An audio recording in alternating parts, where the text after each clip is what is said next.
하자. 불가능은 없다라는 말을 더러 사용하는 사람들이 있죠. 그런데 이 사람들은 인간으로서 알아야 할 가장 기초적인 것을 알지 못한 사람들입니다. 그래서 anything impossible 이라고 말하는 것입니다. 사실 인간은 아무리 노력해도 할 수 없는 것이 있습니다.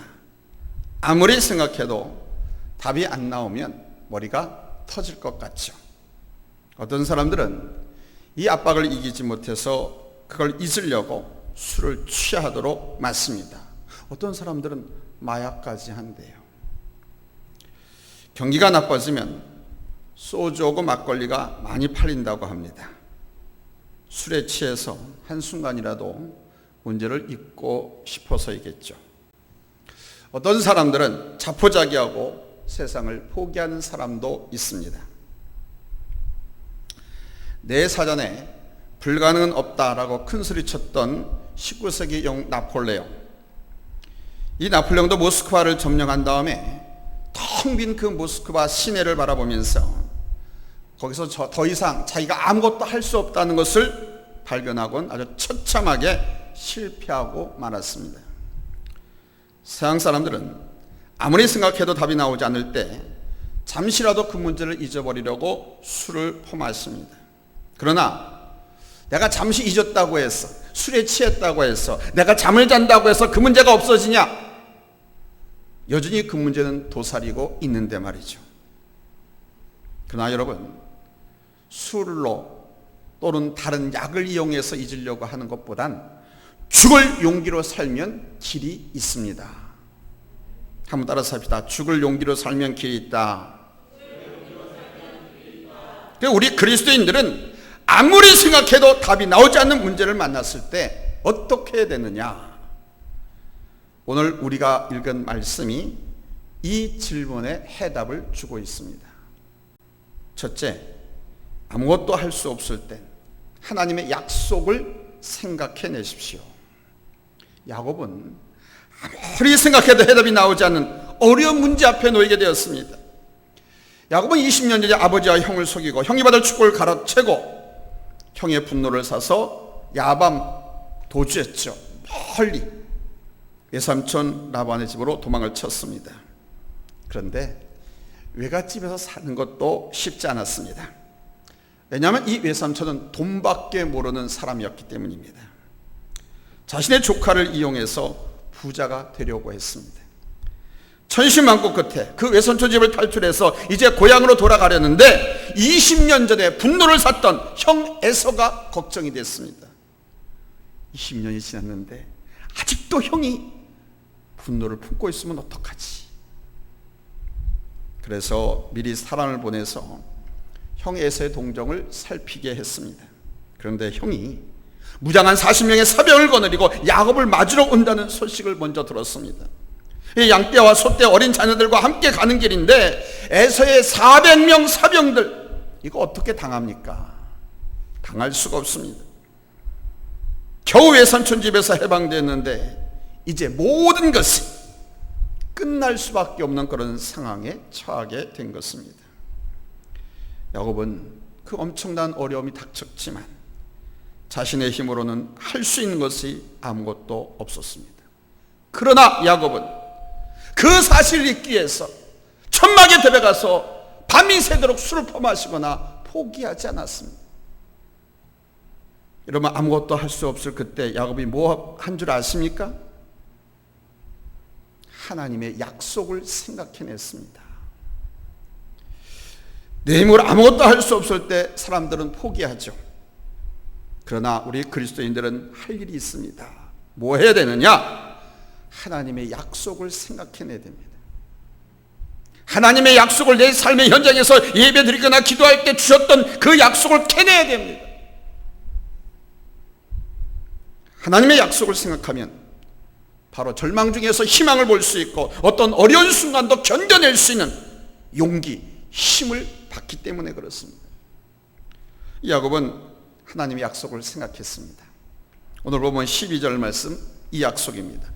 같이 읽겠습니다. 시작. 주께서 말씀하시기를 내가 반드시 내게 은혜를 베풀어 내 씨로 바다에 셀 수 없는 모래와 같이 많게 하리라. 야곱은 20년 전에 아버지와 형에게 사기치고 형의 분노를 피해서 도망가다가 날이 저물어서 베델에서 잠을 자게 되었는데 그날 밤 꿈에 하나님이 나타나셔서 약속의 말씀을 주셨습니다. 그게 창세기 28장 13절로 15절입니다. 같이 읽습니다. 시작. 또 본즉 여호와께서 그 위에 서서 이르시되 나는 여호와니 너의 조부 아브라함의 하나님이요 이삭의 하나님이라.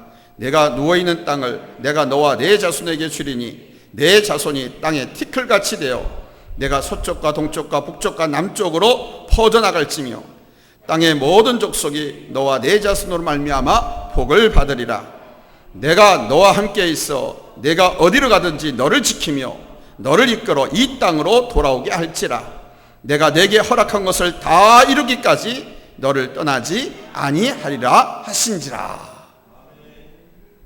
야곱은 큰 어려움을 당해서 자기 힘으로 아무것도 할 수 없을 때 아주 오래전에 하나님께서 주셨던 이 약속을 생각해냈습니다. 우리 하나님의 자녀들은 어려움을 당하면 술로 그 순간을 잊으려고 해서는 안 됩니다. 자포자기 해서도 안 됩니다. 하나님의 약속을 생각해내셔야 돼요. 내가 살아 숨을 쉬는 동안 살피신다 약속하셨네. 인생의 어려운 순간마다 주의 약속 생각해보네.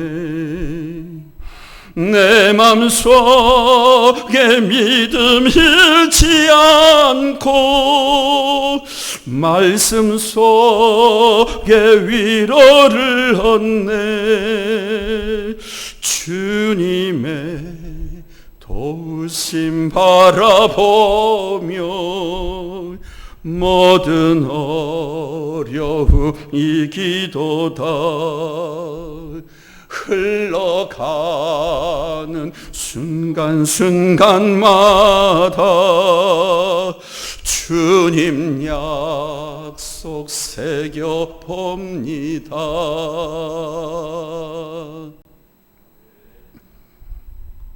하나님의 약속은 100% 지켰습니다.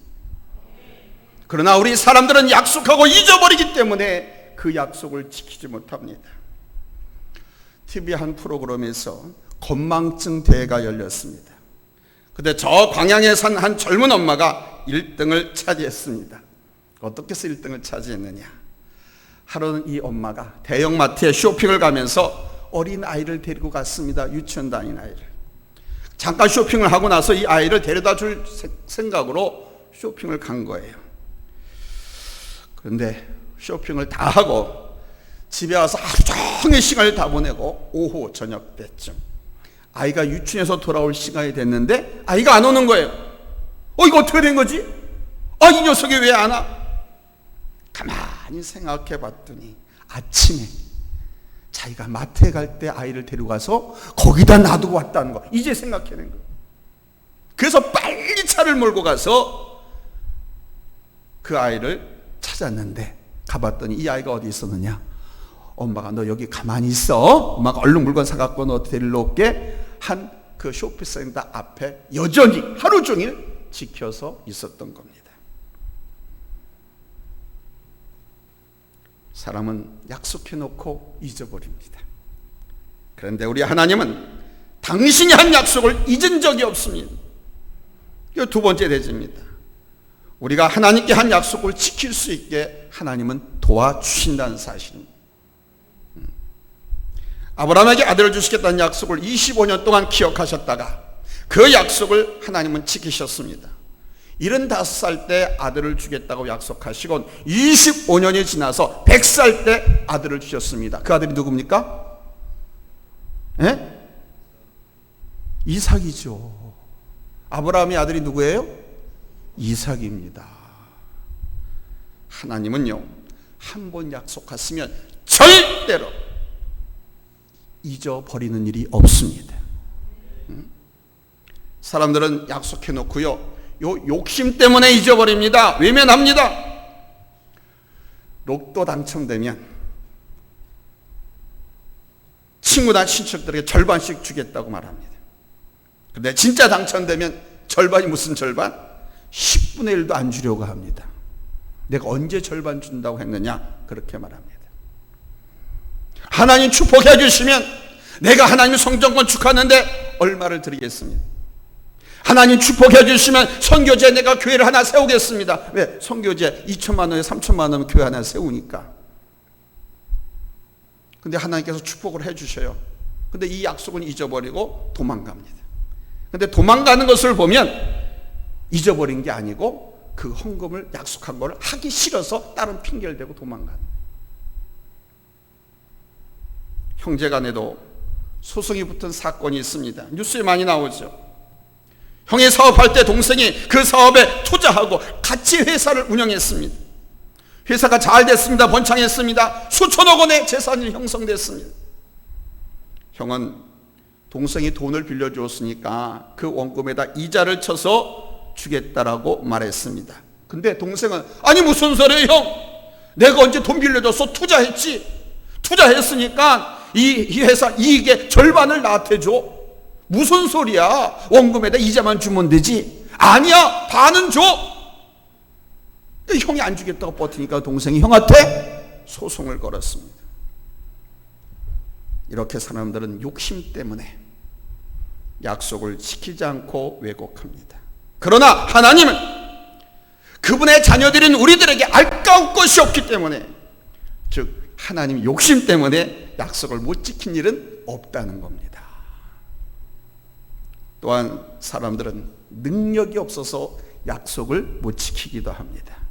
수많은 사람들이 약속을 해놓고 능력이 없어서 못 지킵니다. 연애할 때 그 여인한테 손에 물 묻히지 않고 살게 해주겠다. 아무 걱정 없이 돈 걱정 없이 편안하게 살게 해주겠다. 이렇게 약속한 많은 남편들이 그 약속을 못 지키고 있습니다. 왜? 그렇게 해줄 능력이 없기 때문입니다. 그러나 우리 하나님은 전능하신 하나님입니다. 하나님이 약속하시면 틀림없이 지키시는 분이시기 때문에 우리가 어려울 땐 성경에 기록된 이 하나님의 약속을 기억해야 됩니다. 하나님은 우리가 하나님 앞에서 한 선한 약속들을 지킬 수 있도록 도와주십니다. 야곱은 약속의 하나님의 말씀을 듣고 자신도 하나님께 한 가지 약속을 합니다. 하나님이 이런 약속을 해주셨잖아요. 내 엄청나게 부자가 돼서 돌아오게 하겠다. 내가 어딜 가지 너와 함께 하겠다 약속을 하니까 그 약속에 야곱도 하나님께 약속을 합니다. 그게 창세기 28장 20절로 22절입니다. 같이 읽겠습니다. 시작. 야곱이 선하여 이르되 하나님이 나와 함께 계셔서 내가 가는 이 길에서 나를 지키시고 먹을 떡과 입을 옷을 주시어 내가 평안히 아버지 집으로 돌아가게 하시오면 여호와께서 나의 하나님이 되실 것이요 내가 기둥으로 세운 이 돌이 하나님의 집이 될 것이요 하나님께서 내게 주신 모든 것에서 10분의 1을 내가 반드시 하나님께 드리겠나이다 하였더라. 하나님은 이 야곱이 한 이 약속, 이 소원을 지킬 수 있도록 도와주셨습니다. 삼촌에게 속고 속아서 많은 고난을 겪었지만 야곱은 다시 자기가 약속했던 베델에서 하나님께 제사를 드리고 11조를 드렸습니다. 하나님은 우리가 당신께 한 선한 약속을 지킬 수 있도록 반드시 도와주십니다. 그래서 성경에 이 사건을 기록해 놓은 거예요. 나는 반드시 너희가 한 약속을 지킬 수 있도록 도와준다. 그러니까 너희도 한 가지씩 소원을 해라. 하나님 당신께 약속을 하라는 겁니다. 하나님은 우리 각자에게 수많은 약속을 주셨어요. 야곱은 20년 전에 형을 피해서 달아날 때 달랑 야밤에 지팡이 하나 들고 도망쳤는데 20년 후에 돌아올 때는 엄청난 소떼, 양떼, 가축, 그리고 가족. 아내가 무려 몇? 아내가 몇 명? 4명. 자식이 몇 명? 12. 종 어마어마하게 많아. 이렇게 많은 은총과 축복을 받고 돌아왔습니다. 본문 10절입니다. 확인합니다. 시작. 나는 주께서 주의 종에게 베푸신 모든 은총과 모든 진실하심을 조금도 감당할 수 없사오나 내가 내 지팡이만 가지고 이 요단을 건넜더니 지금은 2때나 이루었나이다. 2때라는 것은 어마어마한 소떼, 양떼, 가축, 짐승, 재산이 그렇게 많아졌다. 하나님은 우리가 하나님께 한 선한 약속을 지킬 수 있도록 반드시 도와주십니다. 아멘. 아멘 소리가 거시기 하시네. 안 믿겨지시나 봐. 반드시 나는 약속한 것을 지키는 하나님이고 너희가 약속한 것을 지킬 수 있도록 도와주는 하나님이다 라고 하는 것을 이렇게 역사적인 사건을 실제로 기록해서 우리에게 보여주고 있는 거예요. 목사가 설교해서 그 설교만 듣고 믿을까 말까 고민하지 말고 이렇게 확실하게 실제 예로 하나님께서 우리에게 가르쳐주고 있는 겁니다. 그래서 우리는 하나님께 선한 약속을 할 기회가 있으면 해야 합니다.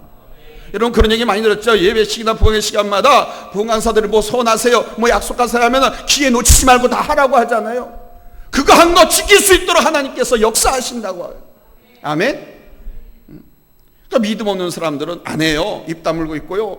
부흥에 안 나와요. 부흥에 와서 은혜 받으면은 그런 약속도 하고 그렇게 살아야 되니까 그래서 은혜 받기 싫어서 안 나온 사람들이 많아요. 하나님께 선한 약속을 할 기회, 그 기회를 놓치지 마십시오. 돈을 1억 벌게 해주십시오 라고 기도하는 것보다 하나님 저에게 11조를 1,000만 원 드릴 수 있도록 도와주세요. 이런 약속이 더 멋진 거 아닙니까? 하나님 저한테 1억 벌게 해주시지 마시고 저한테 11조를 1억 할 수 있게 해주세요. 그러면 1억 버는 것하고 11조 1억 하는 거고 어떤 게 더 많이 버는 거예요? 11조 1억 하는 게 더 많이 버는 거지. 11조 1억 하면은 그게 10%니까 얼마 벌었다는 거예요? 10억 벌었다는 거 아니에요? 10배 더 벌었다는 거 아니에요? 똑똑한 사람들이 교만하지 아니하면 이 이치를 알아요. 근데 똑똑한 사람들은 교만하면 이 이치를 깨닫지 못해서 항상 바보 같은 신앙생활을 해요. 정말 멋진 약속입니다. 야곱은 빈손으로 고향을 떠났는데 그때 하나님 저 부자가 되게 해주세요 이렇게 기도하지 않았습니다. 하나님 저 11조 드릴 수 있도록 해주세요 라고 기도했어요. 하긴 하셨잖아요. 선한 약속을 하고 나면 하나님께서 그 약속을 지킬 수 있도록 반드시 할렐루야 반드시 내가 너를 축복하리라. 하이! 반드시 내가 너를 들었으리라. 약속을 반드시 지키십니다. 아멘. 그러므로 세 번째 대지입니다. 하나님 앞에 선한 약속을 한 가지씩 꼭 하시기 바랍니다. 이 약속을 많이 할수록 내가 그 많은 약속을 성취받는 거예요. 그런데 이 시간에 부탁의 말씀드립니다. 한 가지씩 꼭 하세요. 이처럼 사람이 한 약속도 지킬 수 있도록 도와주시는데 하나님 당신이 우리에게 한 약속은 얼마나 잘 지키는 줄 아십니까? 우리 하나님은 실현하기 어려운 약속도 100% 지켜주시고 하나님 아주 오래된 약속도 100% 지키십니다. 우리는 이 땅에 우리가 살아가는 동안 책임져 주신다는 이 하나님의 약속을 늘 기억하고 여러분 이 약속을 붙잡고 기도해야 할 줄로 믿습니다. 우리는 우리 목숨이 끊어지는 그날 우리 영혼을 천국으로 인도한다는 이 약속도 믿어야 돼요. 아멘. 그러니까 죽으면 어디라고? 천국. 죽으면 어디라고? 주님 품. 할렐루야. 그러나 우리 주님이 남기신 가장 큰 약속은 우리 주님이 다시 재림하신다는 약속이죠. 다시 재림하셔서 무덤에 묻힌 모든 육체들을 살리시고 이 땅에 완전한 하나님의 공예가 실현되게 하실 것입니다. 이스라엘 민족이 초림 메시아가 오시기를 기대했던 것처럼 우리는 구름 타고 다시 오실 재림 예수를 기대해야 합니다. 주님이 부활하신 후에 40일 동안 세상에 계시다가 하늘로 올라가실 때 너희들이 본 그대로 내가 다시 세상에 오시겠다라고 말씀하셨습니다. 우리 주님은 이 약속을 반드시 지키십니다. 이 땅에 살아가면서 내가 주님께 약속하고 그 약속을 지키도록 도와주신 것을 경험하면 뜬구름 잡는 이야기 같은 우리 주님의 약속도 여러분 틀림없이 지켜질 것이라는 더 큰 확신을 갖게 될 줄로 믿습니다. 그러므로 하나님 앞에 선한 약속을 한 가지씩 하시기 바랍니다. 아멘. 하나님이 그 약속 기뻐하시면 틀림없이 반드시 지키도록 도와주실 줄로 믿습니다. 아멘. 우리가 하나님 앞에 아멘하고 하나님 앞에 약속하면 그걸 지킬 수 있도록 하나님께서 도와주신다니까요. 하나님은 나를 도와주시는 분. 아멘. 하나님은 나를 도와주시는 분. 저는 이 사실을 믿기 때문에 이렇게 교회가 텅 비었어도 쫄지 않습니다. 하나님의 일은 하나님이 하시기 때문에 하나님께서 여러분들을 통하여 하나님의 일을 하게 하십니다. 하나님께서 나를 쓰고자 할 때 기꺼이 하나님 앞에 드리십시오. 그러면 없어지는 것이 아닙니다. 여러분이 죽는 것이 아닙니다. 하나님께 더 있게 하시고 풍성하게 있게 하시고 또 장수하게 하시고 하나님이 엄청난 놀라운 영광들을 경험하고 보면서 살아갈 수 있도록 축복해 주십니다. 하나님 앞에 한 가지씩 약속하십시오. 기도하겠습니다.